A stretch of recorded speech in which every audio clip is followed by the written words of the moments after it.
Hey folks, Vortex here and welcome to my review of the Soundmagic E80D. As you can see here, it uses a Type-C connector, it does use a DAC chip as well. You can see here, it's been a while since I've tried a Soundmagic product. And yeah, anyways, full disclaimers, I'd like to thank a PR company who sent it on behalf of Soundmagic. So thank you very much. I was not paid to do this video, and all thoughts and opinions are my own, as per usual. And yeah, I'm quite curious to see what kind of reliability what these are like. So anyway, let's just get into it. So let's have a look what we get. So Type-C says good noise insulation, so we'll see about that. Robust construction, obviously we will see about that. Balanced, accurate sound and well-defined bass. So let's see what we got on the side. So volume up and down, play, pause, and I guess answer call, end calls and stuff like that. 95% compatibility with smartphones, that's pretty cool. Lightweight white piece, Type-C connector. Okay, so what they look like. Again, bullet type, if that matters to you.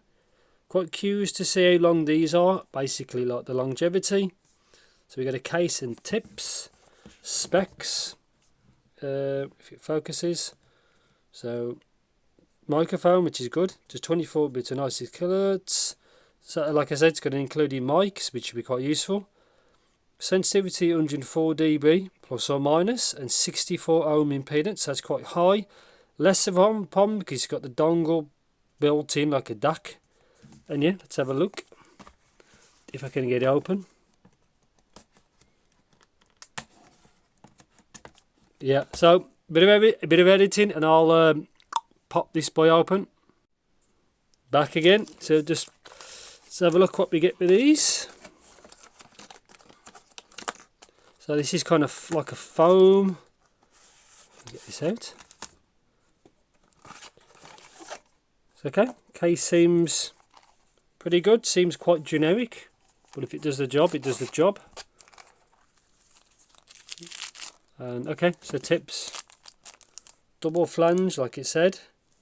Obviously, it's got some fitted. Maybe it's small and large, and maybe medium fitted. Bore seems pretty big, and then it seems a bit smaller, so quite curious to see what that's like. Cable in here, and that's it. I don't know if there's any paperwork. Nope. Get all this stuff out.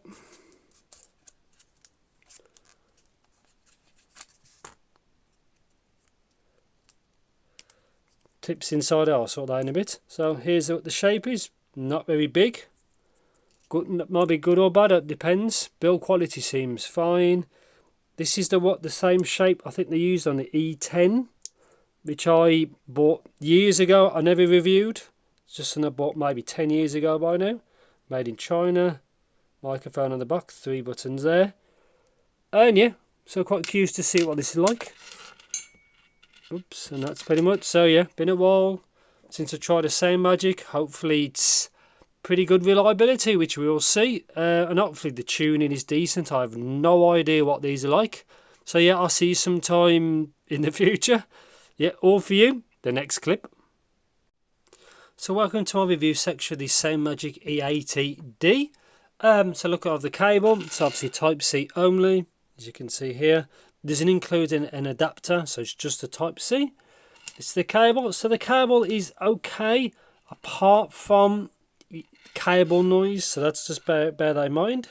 It's always more of a problem with like bullet style IMs. So there's a Y split chin slider there, which is fairly loose, as you can see.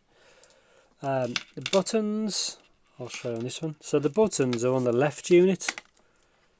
And one negative is they're very small. So if you've got massive fingers, it's harder to press. Obviously, one thing, the buttons I think should have been a bit bigger. There's a mic on the back, and the microphone is actually okay. I didn't do a recording, but it's okay. And underneath, you can see it says L for left, and obviously the one is right. Just see it there. So that's it. So cable down, cable noise, which is a bit of a negative.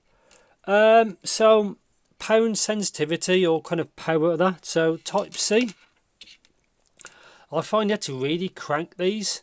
So in Windows 10 I have to use at least 60%, which is really high for like one of these. And with my phone, you have to like nearly like max it. I don't know if this is weak or that the drivers in the earphones are very hard to drive. Probably a bit of both. So that's a really cranky one on the computer. It is less of an issue. And while I'm here, the DAC chip does do 24-bit 96 kHz. And for the mic, it does 16-bit 48 kHz, which is more than enough for both, really. And I don't know what the DAC chip is, but I think it's okay. I don't know who the manufacturer is it really? So that's that. So timbre this set. Let's get these back over. Let's take a tip off as well. Let's use this one. So have a look. So timbre this set was okay. Well, yeah, I'd say it's okay. Nothing special. Fairly natural DD kind of timbre as it should be. I think it uses a neodymium driver. Again, it's a very small unit, as you can see from there. But yeah, the timbre on this set was okay. Technicalities was okay. At best, it was nothing better than average. I think these are about 30 to 40 pound. So they're not too bad for a metal construction as well. And I think the DD they've used is okay. I think we talk about the tuning when we get to it, but it's okay really. Soundstage I didn't think really was that big. And imaging was actually okay really. Another good thing with this set is isolation. These seem to isolate very well for a single DD kind of product really. Yeah, I think that's pretty much it. So sound, so that's what we're here for. Move this out of the way.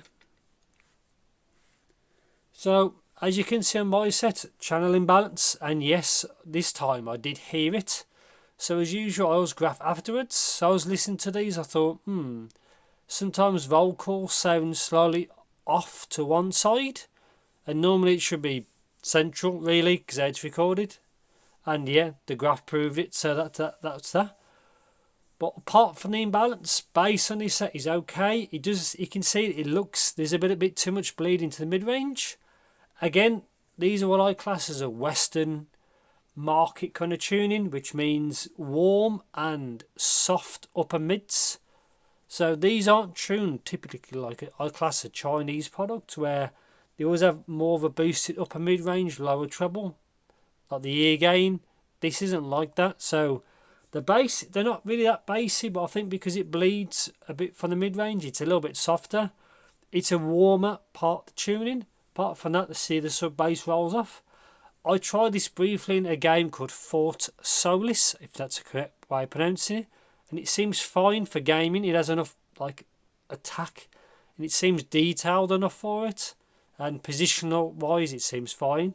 But I've only tried this for one game. It's not a gaming product. I just tried it, just a quick test really. And yeah, so bass is again on the warmer side, not a bass monster, a bit of imbalance, which is a shame. Some mid-range, again, bit of imbalance. Female vocals are really not really that forward. Again, I like that because it gives them more of a natural sound. So as a quick demonstration, I tried this with Ray and her vocals, and it seems, I think they sound pretty good. They're not boosted like they're normally the Chinese kind of tuning. They just sound more natural. Male vocals sometimes can sound quite thick, as you can probably tell off the graph. Again, not that bad really. It just depends, but because they're a bit on the warm side. I wouldn't say they're muddy, but if there's any more bleed, they would start to sound a bit muddy. But they sound okay. They can sound thick, which is not bad really.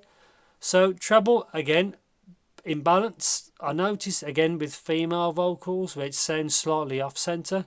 This could just be my unit because this is a retail unit. As you can see, not much extension. It falls off quite a lot after like 9-ish K. It looks really bright there, but when I used it, it doesn't sound as bright as it looks. I think it's because it's got obviously some of the other parts like the lower mids. The upper mids is softer, and it doesn't have loads of ear gain. It just has a bit. I didn't notice any sibilance either, but yeah, it looks worse on the graph than it hears. If you know what I mean, especially the treble, they don't seem as boosted as that. There does sound like a little bit of brightness there, but I think because then it falls off because it lacks extension. They're not as bright as it sounds, if you understand what I mean. Not tune. I'd prefer better channel matching for at least £30 to £40.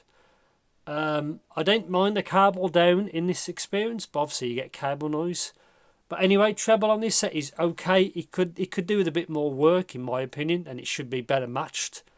Because it's getting to £30 to £40, so it's not as cheap compared to some, like obviously the £10 to £20 mark, where you can get away with a bit more imbalance because it's a low money.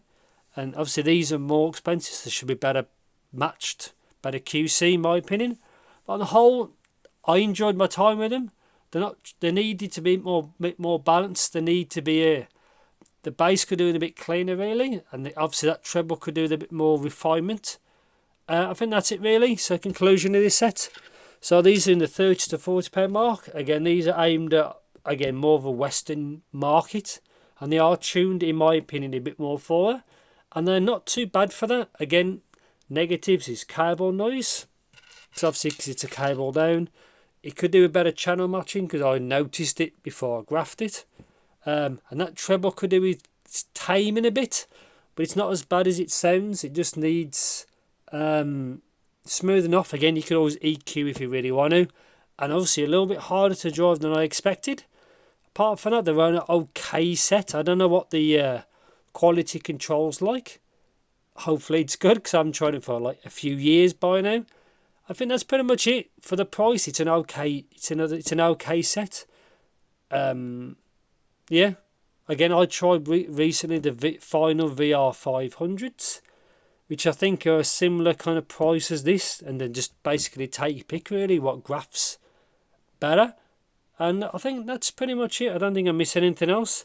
So again, really quick summary. They're okay.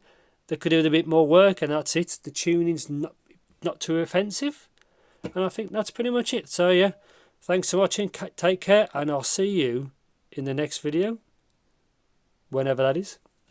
Take care.